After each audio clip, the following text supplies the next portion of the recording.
마태복음에는 예수님의 그런 강론이 예수님이 설교를 하신 내용이 5번 나옵니다. 물론 예수님이 3년 동안 사역하실 때 설교를 5번만 하셨겠어요? 근데 성령께서 예수님께서 하신 많은 설교 중에 5개의 설교를 마태를 통해서 기록하게 하시고 또 후대에 예수님을 믿는 사람, 하나님의 자녀들에게 그 말씀을 계속 상기하고 또 알기를 원하셨다는 것을 우리가 알 수 있습니다. 그래서 그 두 번째 그 강론이 주제가 뭐냐면 두 번째 강론의 주제는 전도와 선교에 대한 것이에요. 첫 번째 강론은 뭐였어요? 마태복음 5장부터 6장, 7장에 있는 산상수훈. 산에서 주님 천국복음을 전하신 산상수훈을 말씀하시는 거고요. 이제 두 번째 미션에 대해서 오늘 말씀하고 계십니다. 그러면서 주님은 전도와 선교에 대해서 주님이 어떻게 선교하길 원하셨는지 주님의 선교 전략과 방법이 나와 있어요. 그리고 끝절까지 42절까지 10장에 나와 있는데 오늘은 다 상고하지 않겠습니다. 너무 길어서. 이 선교에 대해서 아주 자세하게 주님이 원하시는 선교 전략과 방법이 무엇인지, 그리고 전도자의 태도는 어떠해야 하는지, 그리고 전도했을 때 하나님이 거기에 대해서 가지고 계신 관심과 하나님은 또 어떻게 또 역사하시고 우리를 보호하시는지, 또 전도했을 때 어떤 상급을 주시는지, 이런 다양한 전도에 관련된 그런 것들을 하나님의 아들 예수께서 친히 우리에게 가르쳐 주십니다.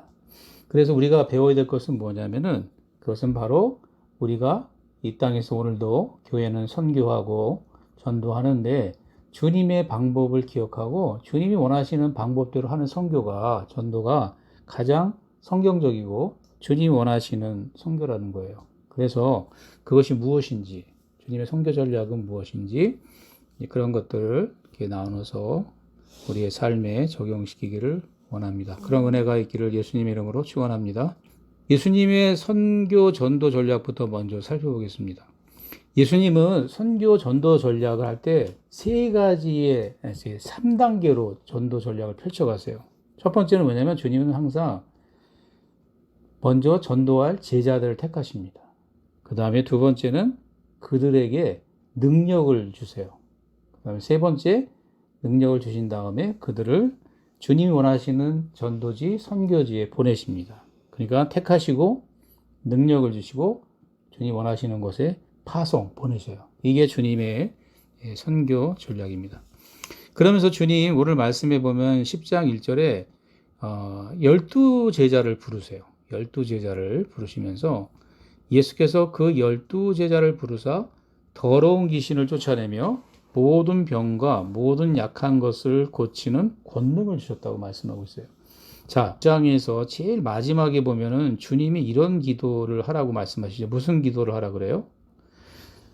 사람들이 보니까, 너무나 많은 사람들이 목자 없는 양같이 고생하며 의리하는 걸 보고 주님이 민망히 오셨다 그랬어요. 불쌍히 오셨다 그랬어요.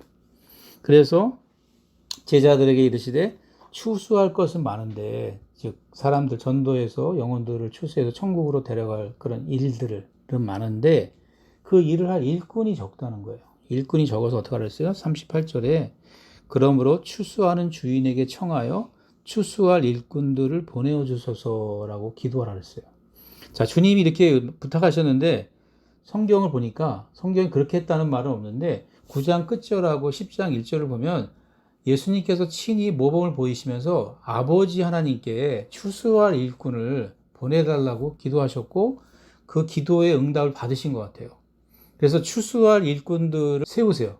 아버지 하나님이 12를 택하라고 아들 하나님에게, 아들 예수님에게 말씀하신 것 같아요. 근데 그들은 뭐냐면 추수할 일꾼이에요. 그냥 일꾼이 아니라 천국의 추수할 일꾼. 그래서 천국의 추수할 일꾼의 특징이 뭐냐면 주님과 똑같은 능력을, 아버지 하나님이 성령을 통해서 아들 하나님에게 주셨던 성령의 권능, 그게 뭐예요? 모든 질병을 치유하고 귀신을 내어쫓는 그런 능력, 하나님의 아들의 능력, 신적인 권위를, 권세를 그 추수할 일꾼들이 12제자에게 주신 거예요. 그게 뭐예요? 주님의 사역이 성령을 통해서 또 예수님을 통해 예수님의 능력으로 그분의 놀라우신 신적인 능력으로 그분의 능력이 제자들에게 머물도록 주셨어요. 이 병을 고치고 귀신을 쫓는 능력은 제자들에게서 난 것이 아니라 전적으로 예수님의 능력이에요. 성령의 능력이고 하나님의 능력이야. 그 능력을 예수님이 그분의 권세로 그 12명에게 주신 거예요. 그래서 12명이 그 능력을 받아가지고 어떻게 해요? 추수꾼이 된 거야. 이 신천지가 추수꾼 하는데, 그거 아주 너무 좋은 말인데 나쁘게 써가지고 문제인데, 하나님의 나라의 추수꾼을 세우신 거예요. 그래서 그 12명의 이름이 나와요. 12명의 이름이 베드로부터 예수님을 판 가룟 유다까지 4절까지 쭉 나옵니다.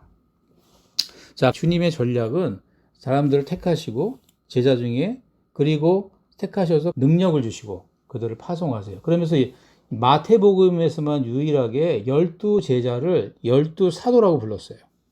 그렇게 사도라고 칭한 거는 마태밖에 없어. 그래서 마태복음 10장 2절에 12사도의 이름을 이러하니라 이렇게 말하고 있어요. 그래서 그들이 사도라는 걸 알 수 있죠. 사도는 굉장히 일반 그런 우리 평신도하고는 완전히 다른 거예요. 사도는 예수님이 행했던 그런 능력을, 표적을 행할 수 있는 사람을 사도라고 부르는 거죠. 그래서 12를 이제 보내십니다. 주님은 보내시는 그 목적지를 아주 정확하게 말씀하세요. 주님은 오늘 읽은 마태복음 10장에서 오늘 15절까지밖에 안 읽었는데 끝까지 41절까지 보면 주님이 생각하는 선교지는 두 군데예요. 두 종류로 나눠요. 국내 선교와 해외 선교로 나뉩니다.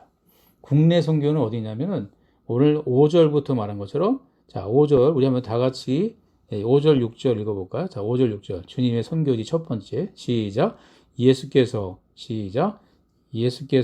이 12를 내어 보내시며 명하여 가라사대 이방인의 길로도 가지 말고 사마리아인의 고을에도 들어가지 말고 차라리 이스라엘 집에 잃어버린 양에게로 가라라고 말씀하셨습니다. 자, 주님은 바로 사마리아도 가지 말고 이방인도 가지 말라는 거예요. 자, 이스라엘의 주변에 보면 이스라엘의 위쪽이 사마리아예요. 그리고 사마리아 너머에서는 시리아가 있고 다 이방인 땅으로 이스라엘 주변이 더 이렇게 둘러져 있어요. 근데 예수님은 제자들에게 이방인의 땅으로 가지 말고 사마리아도 가지 말고 어디로 가냐면 이스라엘에게만 가라고 돼요. 잃어버린 양이라고 그랬죠. 잃어버린 양에게로 가라고 말씀해요. 아주 구체적으로 가야 될 지역을 말씀하시죠.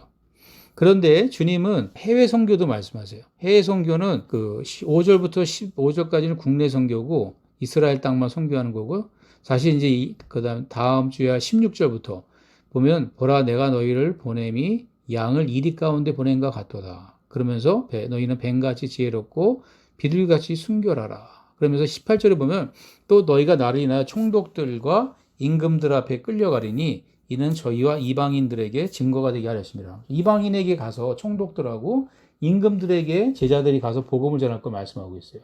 그리고 여기서 보면은 끌려가리니 할 때 여기서 18절에 보면 미래형으로 되어 있어요. 이거는 예수님이 고난 받으시고 부활 승천하신 다음에 성령이 오신 다음에 이제 전 세계 온 열방을 모든 민족을 제자를 삼으라고 하는 지상 명령을 따라서 그때 전도해야 될 내용에 대해서 말씀하고 있어요. 이거는 해외 선교를 말하는 거예요. 그래서 두 가지의 선교지가 있다는 것을 주님 말씀하고 있습니다. 그래서 주님은 국내 선교, 이 이스라엘 땅에 주님이 이 땅에 계신 3년 동안 제자들이 전해야 되는 복음은요, 딱 한 구절밖에 없었어요. 뭐예요? 주님 메시지를 주셨어. 메시지, 전략은 택하시고 무장시키시고 보내시는 거였고 그들이 전하는 메시지와 그들이 어떻게 전도해야 될지를 가르쳐 주세요. 그게 어디서 나오냐면 바로 주님이 5절, 6절에서 이제 말씀하고 계십니다. 5절에서 뭐냐면 5절은 이제 선교지를 말하는 거고 자, 6절 말하고 자, 7절이 메시지예요. 메시지는 딱 하나야. 가면서 전파하여 말하되 뭐가 가까웠다? 천국이 가까웠다고 말하는 거야. 주님이 회개하라 천국이 가까웠다고 광야에서 돌아오신 다음에 첫 일성도 회개하라 천국이 가까웠다 했어요. 그리고 침례 요한도 처음에 유대강에 나타났을 때 회개하라 천국이 가까웠다고 외쳤어요. 그러니까 너무나 심플한 거야. 오늘 우리들은 복음을 전할 때 뭐로 많이 전해요? 사형리로 많이 정해. 예? 사형리, 뭐 하나님이 당신을 사랑하십니다. 우리는 죄인입니다. 뭐 회개하고 예수님 영접하면 구원을 받습니다. 이런 사형리적인 그런 복음을 전했는데 예수님이 이 땅에 계실 때 주님이 쓰신 전도 전략의 메시지는 천국이 가까웠다고만 전하는 거예요. 회개하라는 거. 여기인데 회개하라 말이 빠졌는데 마가복음에 회개하라 천국이 가까웠다 그랬어요. 돌이키라는 거야. 돌이켜서 천국에 들어오라는 거예요. 즉 뭐냐면 하나님의 복음은 예수님의 복음은 천국 복음이야. 천국이 가까웠다고 외치는 거야 가서. 너무나 천국이 가까이 왔다. 회개하십시오. 그러면 자 보세요. 천국이 왔다는데 천국이 보여요 안 보여요? 보여요 안 보여요? 안 보이잖아요. 그래서 주님이 이것을 보여주기 위해서 행한 게 뭐예요? 천국은 뭐예요? 천국이라고 하는 것은 하나님 나라잖아요. 천국이라는데 천국은 이 땅에 있는 게 아니라 하늘에 있는 보이지 않는 거, 실제하지만 보이지 않아요. 사람의 눈에. 그리고 그 천국에는 누가 계시냐면 하나님이 왕으로 통치하시는 곳이야. 그래서 하나님이 주기도문에도 하늘에 계신 우리 아버지, 하늘에서 뜻이 이룬 것 같이 땅에서 이루어지다. 나라에 임하옵시며. 이게 주님의 주기도문의 또 주제잖아요. 그런 것처럼 하늘에 계신 하나님이 보이는 하나님으로 내려오셨어. 그분이 누구야? 아들 예수님이야. 그러니까 천국이 예수님이 이 땅에 하늘에서 내려오심과 동시에 그게 바로 뭐냐면 예수님이 왔다는 것은 하나님 나라가 이미 뭐예요? 왔다는 거예요. 그리고 지상에 하나님 뭐 어떻게 하신다는 거예요? 하나님이 하늘에서 통치하신 것처럼 주님이 이 땅에서 통치하시겠다는 거야. 이 땅에서 통치하시겠다는 거야. 그분의 나라를 도래하게 시켜가지고. 근데 그분의 나라가 안 보이잖아. 예수님은 보이는데 왕으로 보이는데 그분의 나라가 안 보이잖아요. 그래서 그분의 나라가 왔다는 걸 보여주는 표적이 바로 뭐예요? 그게 바로 제자들에게 예수님이 행하신 병을 고치시고 그 다음에 여기 보면 너희는 병들은 자를 고치며 죽은 자를 살리며 문둥이를 깨끗하게 하게 하며 귀신을 쫓아내라. 이게 바로 뭐예요? 이게 하나님 나라가 임했다는 증거예요. 이거는 그냥 하나님의 나라는 말로만 임하는 것이 아니라 하나님의 나라는 말에 있지 않고 능력에 있다고 사도 바울이 고린도서 4장 10절에 말한 것처럼 하나님 나라는 능력으로 나타나는 거예요. 신적인 능력으로. 그게 하나님 나라의 임재야. 보이지 않지만 보이게 나타나는 것이 바로 이렇게 병 고치고 귀신을 쫓아내는 것, 죽은 자를 살리는 이것이에요. 그러니까 보세요. 예수님이 이 열 제자를 파송했어. 그러니까 뭐예요? 제자들이 회개하라 천국이 가까웠다고 막 외치잖아요. 그럼 사람들이 막 몰려오잖아요. 몰려오면 뭐예요? 거기서 뭐예요? 사람들을 병을 고치는 거야. 그리고 죽은 자를 살리는 거야. 그리고 뭐예요? 문둥병자를 깨끗하게 하는 거야. 그리고 귀신을 막 쫓아내는 거야. 그러니까 사람들이 뭐예요? 우와, 이거는 정말 대단한 하나님 나라가 진짜 임했구나. 나도 그 나라에 들어가고 싶다. 그 나라에 들어가는 게 뭐예요? 그 당시에 뭐 여기서는 뭐 바로 예수님이 하나님 나라의 주인공이야. 그분이 메시아라는 거 제자들이 증거했겠죠. 그 말은 없지만 천국 복음의 주인이 바로 예수님이기 때문에 그러면서 오리라 메시아가 오셨습니다. 그분을 믿으십시오. 그리고 천국에 들어오십시오라고 외쳤겠죠. 사형리기심으로 안 했겠지만. 그러니까 뭐예요? 하나님의 전략은 예수님의 전도 전략은 이렇게 제자들을 능력으로 주시는 거예요. 천국의 능력. 예수님이 가졌던 똑같은 능력을 그들에게 주시는 거예요. 그래서 그것을 받아가지고 그 놀라운 치유의 능력과 축사의 권능으로 하나님 나라를 증거한 거예요. 이것이 바로 주님의 전략이에요. 제가 이제 치유사역을 공부하면서 깨달은 게 뭐냐면요.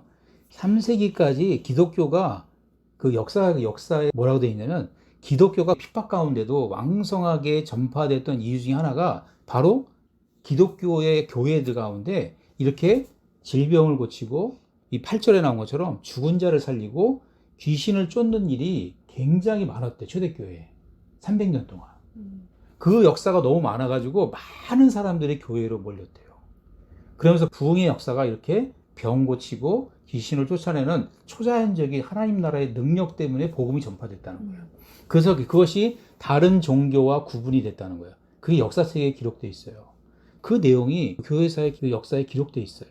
근데 지금은 어때요?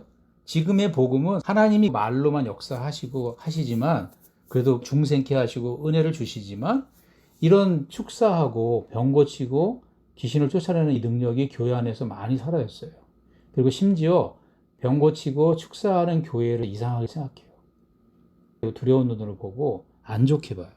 뭐 예수님 당시에 예수님이 귀신을 쫓아내고 병자를 놨을 때 기득권자들이 서기관과 바리새인들과 제사장들이 저가 귀신의 왕 바알세불을 힘입어 귀신을 쫓는다고 말했어. 그러면서 예수님을 비아냥거렸어. 그리고 예수님을 비난했어. 예수님이 하나님의 영, 성령, 야훼의 영을 하는 것이 아니라 귀신의 힘을 빌어서 한다면서 예수님에 대적했어요. 자, 오늘날도 똑같아요. 오늘날도 귀신 쫓고 병 고치면은 누가 핍박하냐? 세상 사람들은 핍박 안 해요. 오히려 세상 사람들은, 예수 믿는 사람들에게 그런 능력이 나타난다고? 오히려 호기심을 가져요. 근데 누가 반대하냐? 예수님을 믿는다고 하는 사람들이 병 고치고 귀신 쫓는 거를 반대하는 거예요. 그때나 지금이나 똑같아요. 그래서 우리는 주님의 전도 전략은 이렇게 능력 전도였기 때문에 이거를 비난하면 안 돼요. 이것을 반대하면 안 되고, 이것을 주님이 전략이야, 이게 전략. 근데 오늘날 교회가 이걸 잊어버렸죠. 그거를 오히려 생각하면서 우리는 참 안타까워하는 그런 마음을 가져야 된다고 생각합니다. 그러면서 주님이 이제 9절부터는 전도할 때 주님이 어떻게 반응하시냐? 주님은 선교 자금, 전도의 자금을, 재원을 마련하기 위해서 애쓰지 말라고 말씀하고 있어요. 그래서 주님이 필요한 것을 모든 걸 공급하시겠다고 말씀하고 계세요. 그러면서 9절에 너희는 전대는 뭐냐면 돈주머니라는 뜻이에요. 돈주머니에 금이나 은이나 동, 이건 그 당시 돈을 말하죠. 그걸 가지지 말고, 준비하지 말고, 또 여행을 위해서 전도 여행할 때 10절에 주머니도 가져가지 말고 두벌옷이나 신이나 지팡이도 가져가지 말라는 거예요. 이거는 국내 선교일 때야. 예수님이 이 땅에 계실 때, 이 땅에 계실 때, 그 이스라엘 땅에 전도할 때 이 전략을 사용하라고 하셨어요.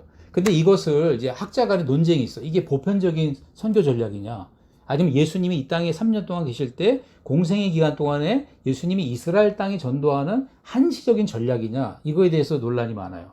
근데 이 말씀을 쭉 보면은, 자, 사도 바울을 보면 알 수 있어. 사도 바울이 어떻게 전도했냐? 사도 바울은 전도할 때 자비량을 했어. 자기가 천막을 기우는 사람이 돼서 낮에는 일하고 쓸 것을 모아서 그 선교 자금을 마련해서 복음을 전했어요. 자, 예수님은 선교 자금 마련하지 말라 그랬거든요. 근데 바울은 그렇게 안 했어. 그러니까 뭐예요? 성경 전체적으로 보면은 이 말씀은 이 이스라엘에게 예수님이 계신 당시의 전도 선교 전략이라고 하는 것이 맞아요. 제가 본 주석가도 그렇게 설명하고 있어요. 이거는 예수님이 이 땅에 계실 때에 이제 급하니까, 예수님이 이 땅에 계실 기간이 3년밖에 안 되시니까 너무 촉박하니까 이렇게 급하게 돈 준비하지 말고 주님이 다 책임질 테니까 가라고 한 이것이다. 이렇게 말하고 있어요. 근데 이거를 보편적으로 보는 선교단체는 페이스 미션이라 가지고 믿음 선교라 해서 아무것도 가지지 않고 선교지로 가서 홀홀 단신으로 맨몸으로 복음을 전하는 선교단체도 있어요. 그렇지만 바울이나 다른 이렇게 성경에 보면은 꼭 이렇게 하지 않은 선교의 역사가 있다. 그리고 지금은 우리도 선교사님이 후원하잖아요. 이렇게 후원하고 그래서 이런 식으로 하지 않아요. 근데 예수님이 쓴 선교의 전략이 뭐냐면 공급하는 전략이 평화의 사람이라는 전략이에요. 그 평화의 사람이라는 전략이 뭐냐면 자, 11절, 12절, 13절 한번 읽어보겠습니다. 아무 성이나 촌에 들어가든지 그 중에 합당한 자를 찾아내어 너희 꺼나기까지 거기서 머물라. 또 그 집에 들어가면서 평안하기를 빌라. 그 집이 이에 합당하면 너희 빈 평안이 거기 임할 것이요 만일 합당치 아니하면 그 평안이 너희에게로 돌아올 것이니라. 여기 보면 평안을 빌라는 거야. 가서 이제 어느 마을에 가면은 돌아다니지 말고 한 곳을 찾아서 그 예수님의 이름으로 보낸 사도들을 영접하는 사람을 찾으라는 거예요. 이게 매 중에, 근데 거기에 축복이 뭐냐면 그 가정을 평안으로 축복하는 거야. 이 평안이라는 단어가 샬롬이라는 단어예요. 우리 유명하죠. 샬롬 인사하잖아요. 안녕이라는 뜻인데 우리말 성경에는 평안, 평강, 화평으로 번역되어 있어요. 헬라말은 에이렌이라는 단어를 썼는데 이 샬롬이라는 그 히브리 개념을 사실 이렇게 쓴 거예요. 이스라엘 사람이니까. 그럼 샬롬의 개념은 뭐냐? 평안하다는 거는 첫 번째 이 샬롬에는 몇 가지의 의미가 담겨 있는데 샬롬은요 국가 간의 전쟁이나 분쟁이 없는 평화로운 상태를 말해요. 둘째는 가정에서 불화가 없는 행복한 상태를 말해요. 그 다음에 세 번째는 가난과 궁핍 및 경제적 고통에서 자유로운 상태를 말해요. 그래서 샬롬이라고 하는 것은 히브리인들은 이런 샬롬을 반했어요. 그래서 히브리에서의 샬롬의 개념은 하나님의 건강함, 하나님의 정말 건강함과 하나님의 완전하심, 이것을 받는 것, 이걸 복이라고 생각했어요. 하나님이 주신 평안, 그거를 평안이라고 샬롬이라고 표현했어요. 그래서 샬롬의 완성은 어떻게 되냐? 성경적으로 보면 샬롬은 하나님의 건강함과 하나님의 완전함을 선물로 받는 게 바로 샬롬의 축복이에요. 그게 평안을 비는 거야. 그 가정이 바로 예수님이 메시아로 오셨는데 그 제자들이 가서 우리는 메시아가 보냈다. 예수 그리스도께서 우리를 보내셨다. 예수님이 보내신 우리는 그의 제자들이다. 이렇게 말씀하면서 평안을 전하는 거예요. 근데 만약에 그가 그 예수님이 보낸 자들을 영접하면은 그게 바로 뭐야? 너희를 영접하면 나를 영접하는 것과 같다 그랬어요. 여기 10장 40절에. 그리고 나를 영접하는 자는 누구를 영접한다? 나를 보내신 이를 영접한다. 즉 뭐냐면 예수님이 보낸 제자를 영접한다는 것은 그들의 메시지를 영접하고 그 예수님의 이름으로 전하는 자를 영접하는 것은 예수님을 영접하는 거야. 그리고 예수님을 영접하는 것은 하나님을 영접하는 거야. 그러니까 뭐예요? 자, 이들은 예수님에게 권세를 받고 파송돼서 가는데 그들이 예수님의 대사가 돼서 그들을 영접하는 게 곧 예수님을 영접하는 거예요. 그래서 그 집에서 그 제자들 받아주면은 그게 누구를 영접하는 게 똑같아요? 예수님을 영접하는 거 똑같아요. 그러면 예수님은 뭐 하겠다는 거야? 그 집에 평안을 주시겠다는 거야. 그 평안은 뭐예요? 샬롬. 그것은 사람의 평안과 사람의 축복이 아니라 하나님의 평안, 하나님의 건강함과 하나님의 완전함을 주시겠다는 거예요. 즉 뭐예요? 그가 그 평안의 완성은 예수 그리스도를 영접하고 하나님이 주시는 부활의 생명, 건강, 하나님의 건강의 완성은 부활의 생명이에요. 영원히 사는 부활의 생명. 죄를 용서받고 부활의 생명을 받고 그 다음에 뭐예요? 예수를 믿어 의롭게 되는 거. 죄인이 의롭게 되는 거. 하나님의 완전함이죠. 하나님의 완전함은 그리스도를 믿음으로 말하면 의롭게 되는 걸 말해요. 그게 바로 그 부활의 생명과 그리스도를 믿음으로 말하면 하나님의 의를 선물로 받는 것이 샬롬이에요. 그 축복을 주님이 주시겠다는 거예요. 그 전도할 때 그 전도자들, 제자들을 받아들이는 사람의 그 축복을 주신다는 거예요. 너무나 놀라운 축복이죠. 자, 그렇기 때문에 그 제자들을 받아들이는 게 곧 예수님을 받아들이는 거예요. 그러면 역으로 뭐예요? 예수님 보내신 제자들을 받아들이지 않으면 뭐가 되는 거예요? 예수님을 거부한 게 돼버려. 그러면 거기에 따를 때 그 저주는, 그 심판은 어마어마해요. 그렇게 놀라운 샬롬의 축복이 있지만 만약에 영접하지 않을 경우에 14절, 15절 어떤 일이 있는지 보겠습니다. 14절, 15절 다 같이 읽어보겠습니다. 시작. 누구든지 너희를 영접하고 아니하고 너희 말을 듣지도 아니하거든 그 집이나 성에서 나가 너희 발에 먼지를 떨어버리라. 내가 진실로 너희에게 이르노니 심판날에 소돔과 고모라 땅이 그 성보다 견디기 쉬우리라. 자, 예수님의 이름을 가지고 간 사도들을, 제자들을 거부한다는 거예요. 복음을 거부한 거예요. 천국이 가까웠다고 병자를 고치고 죽은 자를 살리고 문둥병자를 깨끗게 하고 그다음에 귀신을 쫓아내는 놀라운 표적을 보여주면서 하나님이 살아계신과 하나님의 나라가 이 땅에 임했다는 것을 눈으로 보고서도 그 제자들이 전한 복음을 거절하는 것은 누구를 거절하는 거예요? 그건 예수님을 거절하는 거야. 근데 예수님을 거절하는 죄는 너무나 무서운 죄는 거야. 이 땅에 많은 죄가 있지만 예수님을 거절하는 죄가 가장 큰 죄라는 거예요. 왜냐하면 주님이 14절 15절 말한 것처럼 구약에서 성경에서 가장 악한 자들이 모여 사는 것이 소돔과 고모라야. 창세기 보면. 예? 그래서 소돔과 고모라에 롯이 살았지만 그 땅에 롯을 빼놓은 다음에 창세기 보니까 거기에 하늘로서 뭐가 내렸어요? 유황불이 내렸어. 소돔과 고모라 사람들이 너무나 악해서 하나님이 그들을 유황불로 다 태워 죽여버렸어.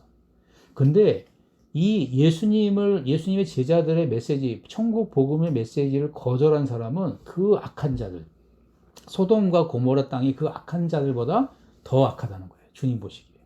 그래서 주님이 요한복음에서 말씀하시기를 죄에 대하여라면 저희가 나를 믿지 아니함이라고 정의하셨어요. 요한복음에서. 예수님을 믿지 않는 죄가 가장 무서운 죄예요. 그래서 오히려 주님이 진실로 너에게 이르노니 심판날에 소돔과 고모라 땅이 그 성보다 견디기 쉽다는 거예요. 그건 뭐예요? 예수님이 벳세다야, 고라시나 너희가 화가 있을지언정. 예수님을 배척한 도시의 이름을 부르세요. 화가 있다고 말해요. 그 도시들이 예수님을 배척해. 그게 얼마나 무서운 죄예요? 그들이 소돔과 고모라 땅보다 더 악한 자라는 뜻이에요. 겉으로 보기에는 착한 사람처럼 보이고 그렇게 보이지만 예수님을 거부한 죄가 그렇게 무서운 죄고 그렇게 악한 죄라고 말씀하고 계세요. 그래서 예수님은 하나님이세요. 그분은 이런 권세를 가지고 있기 때문에 예수님을 거절한다는 것은 정말 가장 비극적인 거예요. 그 사람이 아무리 좋아 보이고 아무리 그렇다 할지라도 예수님을 믿지 않는 것은, 복음을 전했을 때 받아들이지 않는 것은 참 너무나 처참한, 정말 가장 어리석은 죄인 것을 우리는 알 수 있습니다. 그렇기 때문에 어때요? 우리는 정말 예수님을 절대적으로 사랑해야 되죠. 다음 시간에 살펴보겠지만 전도자가 예수님을 얼마나 절대적으로 사랑해야 되는지를 주님 말씀하고 계세요. 그것은 뭐예요? 예수님이 그런 것을 요구할 수 있는 권리가 있는 거예요. 왜냐하면 그분은 우리를 지으신 창조주가 되시고 그분은 우리의 구원자가 되시기 때문에 얼마든지 절대적인 충성을 요구할 수 있어요. 왜냐하면 그분은 우리 위해 죽기까지 우리를 사랑하셨잖아요. 그렇기 때문에 그분을 거절한다는 것은 정말 무서운 일입니다. 그래서 주님의 전도 전략은 이렇습니다. 주님의 전도 전략은 하나님의 전도 전략과 같은데요.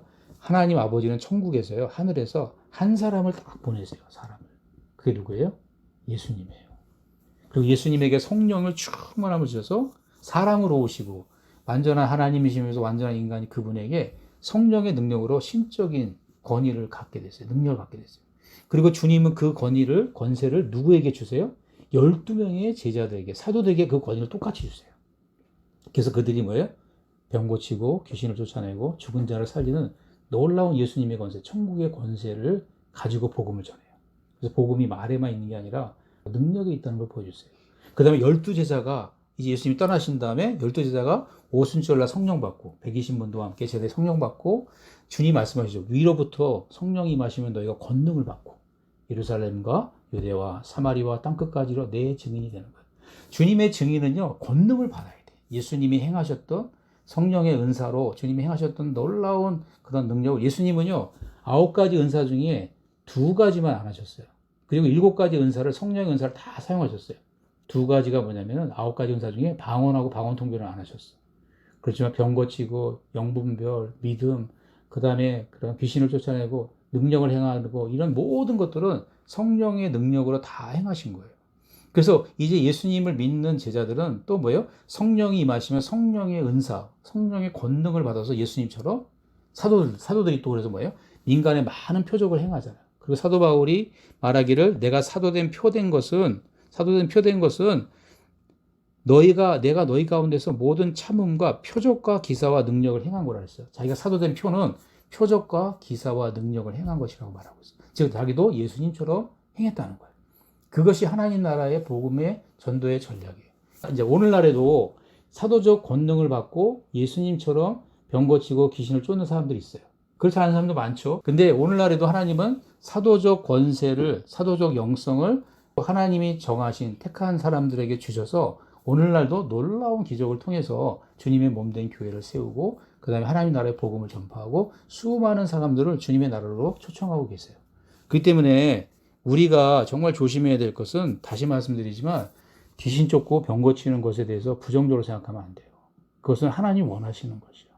그리고 아까도 말했지만 너희를 영접하는 자는 나를 영접하는 것이고 나를 영접하는 자는 하나님을 영접한다는 것인데, 우리가 주님의 이름으로, 예수의 이름으로 권능을 행하고 귀신을 쫓아내는 사람들 비난하잖아요. 그럼 그건 누구를 비난한 거하고 똑같아요? 그들을 보내신 예수님을 비난하고 판단하는 거하고 똑같아요. 그리고 예수님을 보내신 바로 하늘에 계신 하나님 아버지를 판단하고 그런 비난하는 거하고 똑같습니다. 그렇기 때문에 우리는 절대로 내 마음에 맞지 않는다고, 모든 기독교인들이 교회가 그렇게 주님의 방법대로 능력을 행하고 귀신을 쫓아내는 것을 아무리 비난하고 귀신 들렸다 그러고 뭐 귀신의 힘을 쫓는다 아무리 비난하고 그래도요, 우리는 절대로 거기에 동조하면 안 돼요. 동조하면 안 되고, 내게 그런 능력이 나타나지 않는다 할지라도 주님 우리에게 보여주셨어요. 아까도 말씀드렸지만 주님 우리가 육체를 살리는 능력을 우리에게 안 주셨다 할지라도, 문둥병자를 깨끗게 하고 죽은 자를 살리는 그런 일을, 병을 고치는 능력을 안 주셨다 할지라도 우리에게 예수를 믿음으로 말미암아 뭘 주셨어요? 부활의 생명을 주셨어요. 허물과 죄로 죽은 우리를 다시 살리신 영적인 부활의 생명을 경험케 하신 분이야. 그 은혜는 예수를 믿는 모든 사람에게 주시는 하나님의 은혜예요. 육체적인 능력이 나타나면 더 놀라운 거죠. 그것은 하나님이 그를 사도적 전도자로 세우신 거예요. 그런 사람을 비난하면 안 되고, 정말 놀라운 축복은 주님이 행하신 능력을 사도들이 행했던 것처럼 오늘날 예수를 믿는 모든 사람들 중에서, 그런 사도적 영성, 예수님의 그런 능력을 받아서 하나님 나라의 추수꾼으로, 일꾼으로 쓰임받는 것은 얼마나 영광스러운지 모르겠어요. 정말 저는 우리의 남은 여생이 그렇게 천국의 추수꾼으로 사도들과 같은, 예수님과 같은 그런 능력을, 복음의 능력, 천국 복음의 능력을 나타내므로 하나님 나라에 귀하게 쓰임받는 저와 여러분이 되시기를 예수님의 이름으로 축원합니다. 기도하겠습니다. 오늘 말씀을 생각하면서 기도하겠습니다.